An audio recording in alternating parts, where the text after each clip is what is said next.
Selangor Klang பகுதியில் உள்ள Taman வங்சாவில் நேற்று முன்தினம் நள்ளிரவுக்கு பிறகு நிகழ்ந்த துப்பாக்கிச் சூட்டில் 43 வயது ஆடவர் ஒருவர் உயிரிழந்தார்.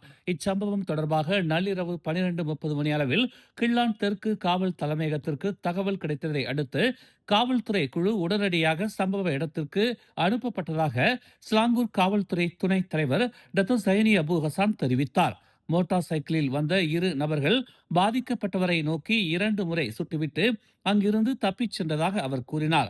உயிரிழந்தவரின் உடல் உடற்கூறு ஆய்வுக்காக தெங்கு அம்புவான் ரஹீமா மருத்துவமனைக்கு அனுப்பப்பட்டுள்ளது என்றும் சம்பவம் தொடர்பாக காவல்துறை விசாரணை மேற்கொண்டு வருவதாகவும் அவர் கூறினார். ராணுவ கொள்முதல் டெண்டர் திட்டம் தொடர்பான விசாரணையில் முன்னாள் ராணுவ தலைவர் ஹபீசுடீன் ஜந்தான் மற்றும் அவரது இரு மனைவிகளை மலேசிய லஞ்ச ஊழல் தடுப்பு ஆணையமான MACC கைது செய்துள்ளது. MACC தலைமை ஆணையர் தான்ஸ்ரீ அசாம்பாக்கி இந்த கைது நடவடிக்கையை உறுதிப்படுத்தி உள்ளதாக புல்லட்டின் TV3 செய்தி வெளியிட்டுள்ளது. நேற்று மாலை 7 மணி நிலவரப்படி முன்னாள் ராணுவ தலைவர் மற்றும் அவரது இரு மனைவிகள் கைது செய்யப்பட்டுள்ளதாக அசாம்பாக்கி தெரிவித்துள்ளார். மேலும் 24 லட்சம் ரிங்கிட் தொகை தவறாக பயன்படுத்தப்பட்டதாக சந்தேகிக்கப்படும் வழக்கில் அதற்கு உடந்தையாக இருந்ததாக கூறப்படும் ஒரு தம்பதியரும் கைது செய்யப்பட்டனர். இந்த விசாரணையின் ஒரு பகுதியாக ஹபீசுடீன் ஜந்தான் நேற்று பிற்பகலில் புத்ராஜயாவில் உள்ள MACC தலைமையகத்தில் ஆஜரானார். ராணுவ கொள்முதல் ஒப்பந்தங்களில் காற்றல் செயல்பாடுகள் உள்ளதாக எழுந்த குற்றச்சாட்டுகள் தொடர்பாக இந்த விசாரணை நடைபெற்று வருகிறது. கடந்த மாதம் பாதுகாப்புத்துறை அமைச்சர் டதஸ்ரீ காலிட் நோடின் ஹபீசுடீன் ஜந்தானுக்கு ஆயுதப்படை தலைவராக வழங்கப்பட இருந்த பதவி உயர்வு ஊழல் குற்றச்சாட்டுகள் தொடர்பான விசாரணை காரணமாக ஒத்திவைக்கப்பட்டதாக தெரிவித்திருந்தார். இதனைத் தொடர்ந்து ராணுவ தலைவர் பதவி ஜனவரி 1ஆம் தேதி முதல் அமலுக்கு வரும் வகையில் அசான் ஒஸ்மானுக்கு வழங்கப்பட்டது. மூத்த ராணுவ அதிகாரி ஒருவரின் மற்றும் அவரது குடும்ப உறுப்பினர்களின் வங்கிக் கணக்குகளில் பெரும் அளவிலான பண பரிவர்த்தனைகள் இடம்பெற்றதாக கூறப்படும் குற்றச்சாட்டுகளின் பின்னணியில் ஹபீசுடீன் ஜந்தான் கட்டாய விடுப்பில் அனுப்பப்பட்டார். இந்த பணத் தொகைகள் ராணுவ ஒப்பந்தங்களை பெற்ற நிறுவனங்களின் கணக்குகளில் இருந்து மாற்றப்பட்டதாக சந்தேகிக்கப்படுகிறது. இதற்கிடையில் 2023ஆம் ஆண்டிலிருந்து தொடர்ந்து அதிக மதிப்புள்ள ராணுவ ஒப்பந்தங்களை பெற்றதாக கூறப்படும் 26 நிறுவனங்களின் உரிமையாளர்களையும் MACC விசாரித்து வருகிறது. மேலும் நேற்று வழங்கல் மற்றும் பராமரிப்பு திட்டங்களை பெறுவதற்காக மூத்த ராணுவ அதிகாரிகளுக்கு லஞ்சம் வழங்கியதாக சந்தேகிக்கப்படும் 17 நிறுவன இயக்குநர்களை 5 நாட்கள் ரிமாண்டில் வைக்க MACC நீதிமன்ற அனுமதியை பெற்றது. பிரதமர் டதஸ்ரீ அன்வார் இப்ராஹிமுக்கு துருக்கியின் உயரிய அரச விருதுகளில் ஒன்றான ஆர்டர் ஆஃப் த ரிபப்ளிக் விருது வழங்கப்பட்டுள்ளது. இந்த விருதை துருக்கி அதிபர் ரிசெப் தாயிப் எர்டோகான் நேரடியாக வழங்கினார். மலேசியா துருக்கி ஆகிய இரு நாடுகளுக்கு இடையே ஆன நீண்டகால நட்பு, நெருக்கமான உறவு மற்றும் இருதரப்பு ஒத்துழைப்பை அங்கீகரிக்கும் அடையாளமாக இந்த விருது வழங்கப்பட்டதாக தெரிவிக்கப்பட்டுள்ளது. இந்த விருது தூதரகம், பாதுகாப்பு, வர்த்தகம் மற்றும் வளர்ச்சி உள்ளிட்ட பல துறைகளில் மலேசியா தொடர்ந்து வழங்கி வரும் ஒத்துழைப்பை துருக்கி மதிப்பதாகவும் பிரதிபலிக்கிறது. இதுகுறித்து கருத்து தெரிவித்த பிரதமர் அன்வார் இப்ராஹிம் இந்த விருது தனக்கு அல்ல, மலேசிய மக்களுக்கே உரியது என்று கூறினார். இந்த விருதை மிகுந்த பணிவுடனும் நன்றியுடனும் ஏற்றுக்கொள்வதாக குறிப்பிட்ட அவர், இது தனிப்பட்ட மரியாதை அல்ல, மலேசிய மக்களுக்கான அங்கீகாரம் என தெரிவித்தார்.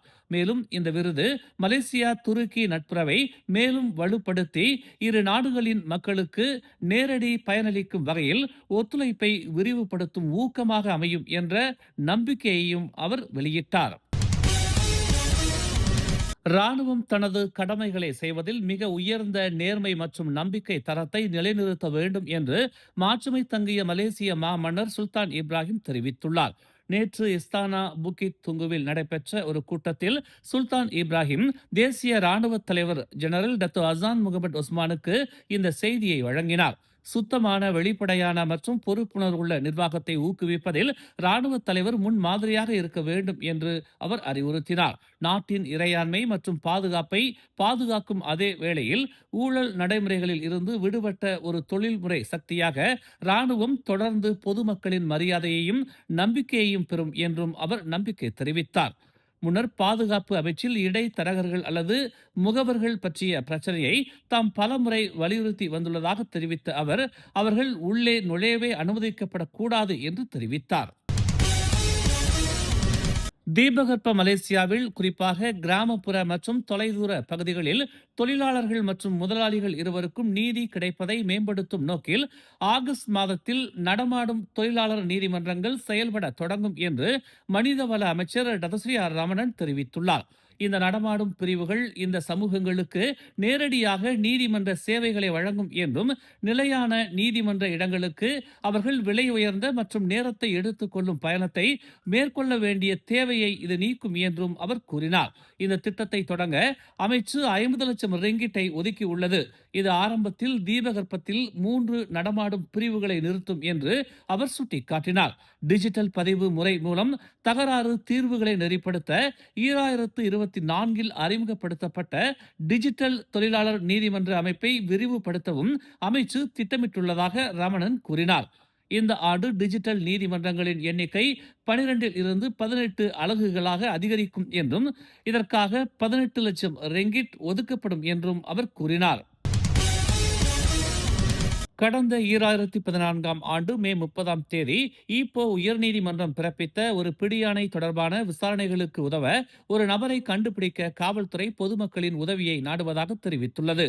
அந்த நபர் கே பத்மநாதன் என்ற முகமது ரிதுவான் அப்துல்லா எனும் 57 வயது நபர் என்றும் அவரது கடைசி முகவரி எண் 10 பெர்சியாரான் பெகோ துவா ஜலான் பாசிர் பூத்தே என்றும் ஈப்போ காவல்துறை தலைவர் உதவி ஆணையர் அபாங் ஜைனால் அபிடின் அபாங் அமாட் தெரிவித்தார். அந்த நபரை அடையாளம் காணும் அல்லது அவரை பற்றிய தகவல் உள்ள பொதுமக்கள் விசாரணை அதிகாரியான உதவி கண்காணிப்பாளர் யாப் சியூ செங்கை 012-999-3362 என்ற எண்ணில் தொடர்பு கொள்ளுமாறு கேட்டுக்கொள்ளப்படுவதாக அவர் ஒரு அறிக்கையில் கூறினார். முகமது ரிதுவான் அப்துல்லா கடந்த 2009 ஆண்டில் இஸ்லாம் மதத்திற்கு மாறினார். பின்னர் அவரது மகள் பிரசன்னா திக்ஷாவுடன் ஈப்போவில் உள்ள தனது வீட்டை விட்டு வெளியேறினார். திக்ஷாவுக்கு அப்போது வயது 11 மாதங்கள். 2 நாட்களுக்கு பிறகு தனது முன்னாள் மனைவி இந்திரா காந்தியின் சம்மதம் இல்லாமல் ஒருதலை பட்சமாக தனது மகளை இஸ்லாத்திற்கு மாற்றினார். 2010 ஆண்டில் ஈப்போ உயர்நீதிமன்றம் இந்திரா காந்திக்கு அவரது மகளின் முழு பாதுகாப்பையும் வழங்கியது. மேலும் பிரசன்னா திக்ஷாவை இந்திரா காந்தியிடம் ஒப்படைக்க முகமது ரிதுவானுக்கு உத்தரவிட்டது. இதைத் தொடர்ந்து 2016 ஆண்டில் தனது இளைய மகள் பிரசன்னா திக்ஷாவை முன்னாள் மனைவியிடம் ஒப்படைக்க வேண்டும் என்ற உயர்நீதிமன்ற உத்தரவை மீறியதற்காக முகமது ரிதுவானை கைது செய்யுமாறு காவல்துறை தலைவருக்கு கூட்டரசு நீதிமன்றம் உத்தரவிட்டது. மேலும் செய்திகளை தெரிந்து கொள்ள தமிழ் மலர் இணையதளம், தமிழ் மலர் செயலி மற்றும் மலர் டிவி யூடியூப் சேனலை வலம் வாருங்கள். எங்களோடு இணைந்திருக்க மலர் டிவியை பதிவு செய்து கொள்ளுங்கள். உறவுகள் மகிழ்ந்திட விருப்பம் மற்றும் பகிர்வு சேவையை சொடுக்கிடுங்கள்.